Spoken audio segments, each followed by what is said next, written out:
We're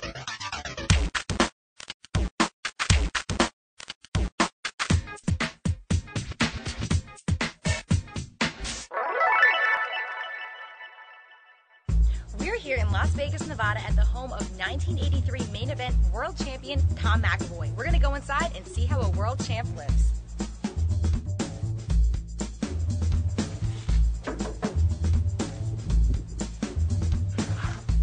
Hi. Hey Tom, how are you? Come on in. Thanks. We're ready for the tour. Okay. So this is your living room right here? Yes, You have a lot of pictures and a lot of dragons, I noticed. my kind of collection of stuff kind of has been overflowing in the house, and I got a lot of dragons everywhere. And I like to collect these little diamonds. Some of them are actually fairly similar. So What got you started collecting dragons? it was an accident. It started with one. I happened to know the artist, and I saw it advertised in the Franklin Mint. I said, "Well, that looks kind of cool. I think I'll get that." So I did, and I didn't realize that was the first of 12. This particular artist was going to start. So you ended up buying them all? Of course, I weakened. And what about all the pictures in this room? Looks like some nice old family photos. Yep, a lot of them are. Any of you in there? Of course. Where are you? All right. This is me, a little boy, with my first fish. Now that fish is so tiny, you're going to have to squint to see it. But in relation to your size, it's actually pretty big at the time. I don't know. It's just like about 3 years old, I think. And up here was when I was the oldest. I don't know if you could figure out which one I was if I didn't tell you that, but I'm not in the end. I would have picked that one.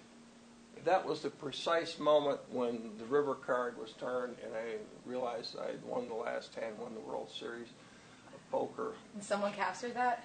Yes, and I jumped straight up in the air and landed on my chair. So what did you do that night after you won the main event? What did you do? Where'd you go? Where did I go? Yeah. I went to Hawaii for a short vacation. San Francisco, Hawaii. Took about 8 days off. So does poker playing run in the family? Do any of them play poker? He plays and comes out to Vegas once in a while. My brother Alan. He's a professor of sociology at Wittenberg University. In fact, he helped inspire me to write books because he wrote a whole bunch of books. I got several of them on the shelf. And my father also wrote books. So we're all very competitive, so I wanted to make sure I wrote more than they did. And you have a new book coming out really soon, right? The Raz book? The Raz book, probably sometime next year. Okay. I noticed you also have a lot of swords and knives around here. Yes, my go father with was the a knife maker, and Oh. he was also a member. About a year and a half before he passed away, they inducted him into the Cutlery Hall of Fame. Wow. So you have a lot of nice pieces of art in these shadow boxes around. Yes. The King of Spades, there's a lot of them. Yeah, Where did they come from? My artist, poker playing friend George Marlowe, made all these. You must masks. have a dozen of them around here. And they're all really cool. I actually have 14 altogether. There's 4 kings,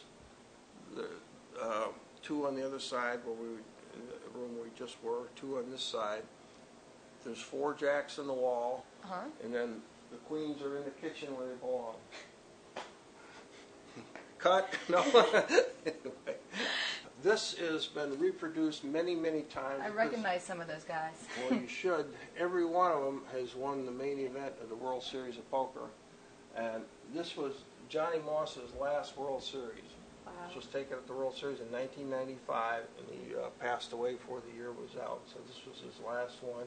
Stu Unger is there with the dark glasses, and of course he's passed away. And Puggy Pearson with the Indian headdress, he passed away last year. And that's Jack Keller on the end, who also passed away. But the other 6 of us are still going strong. There's me, Johnny Chan, Russ Hamilton back there, Barry Johnston, Phil, and Jim Bechtel sitting down next to Johnny Moss. You even incorporated poker into the kitchen. We have apples and poker. How'd you manage that? I don't know. Someone gave me that as a gift, so I got it. And I got kind of my philosophy is here. If you obey all the rules, you miss all the fun. It's a good mantra on the fridge. I do not want to be fat. What do we have going on in there? Let's check out the fridge, can't we? Okay. All right. Oh my God, no. Well, it's not too bad. It's not too bad. It actually looks pretty healthy. I see yogurt, celery, fat-free milk. You're on track. Long ways to go. And lean cuisine in the freezer? Yep. There you go. Pile of them. They're good for you. Did you really bring a dog to the poker table with you? Yes, I did. What's the dog's name? Suki. And It was a little Yorkshire Terrier. She was about 5 months old. mm-hmm. We put a little visor on it. And what casino was that? This was at the Binion's Horseshoe. This was taken in 1992. I got heads up with Barry Johnston, the 1986 world champion, in a Omaha tournament. Mm-hmm. And I got permission, and in fact I asked Barry first, before I got permission from management, if I could bring my dog down. For the play? Yeah. He said, well, the place is going to the dogs anyway, so why not? And then management okayed it. they That's okayed amazing. it. And at one time he had about a 9-1 chip lead on me. Heads up. Was Suki lucky? Sure. I came back and won. That's great to have everything in your home to be able to remind you of your successes, and there's more. Whole bunch These more. are the big ones. Yep. Where's this one from? That's from the bicycle club that they used to give these silver loving cup trophies. Okay. And This is pretty also. Yeah, kind of a piece of artworart. That's my most nice. expensive trophy. It's worth about $2,000. Yeah, it's definitely a work of art. Yeah. And I was very proud when I won that. And where was that from? The Palms. Oh. They had a special invitation-only one-table tournament, and I won it. I won the event. This is where I play online poker, and I also bring my students up here because I teach, and I use the internet, especially Poker Stars. Mm-hmm. I can actually comfortably play 4 games at once, but I don't usually play more than 2. So how often do you play online? Do you play every day? Every day. Yeah, at least for a little while. Do you tend to play more now online than you do in casinos? Yeah, absolutely. And I won. There you go. Good thing we came over. He's not going to like this because I'm going to leave the game. It's a good thing we came over. What else is going on in this loft? We have a lot more dragons up here. Are they all from the same guy that made your first dragons? No. This one was, as it turns out. Mm-hmm. And that's actually a waterfall as well. The pride and joy of my collection, including the very first dragon I was telling you about, Ooh. that was that one down there. That was the first dragon? Yeah, and there's these 12 big ones here, all from the same artist. 3 down there that were from different artists. They're all displayed so nicely. Yeah. So, And then, are these all your books? yeah, these are all the books that I've written on this shelf, and this shelf. I've authored or co-authored 12 books.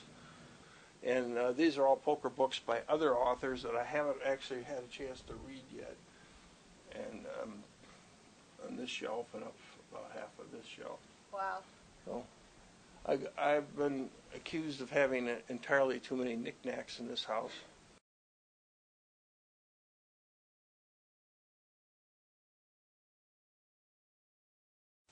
I used to be a table tennis player. Oh, really? Some of these, I ran tournaments and leagues and stuff, so a couple of those middle...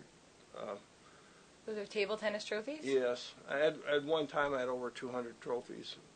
So you have a big hot tub in the backyard. Big giant hot tub. I never cared that much for a swimming pool. I like getting in a hot tub. A lot of maintenance on a swimming pool. Hot tubs are easier. Let me check the water. Wow, that's a nice hot It's a tub. little low. I bought this nice barbecue set over here and never used it once. Yeah, but I still got to figure out how to get it started. We had a great time today at Tom McEvoy's house. All of that poker memorabilia is really the mark of a true old school poker player. I'm Lizzy Harrison for Cardplayer TV.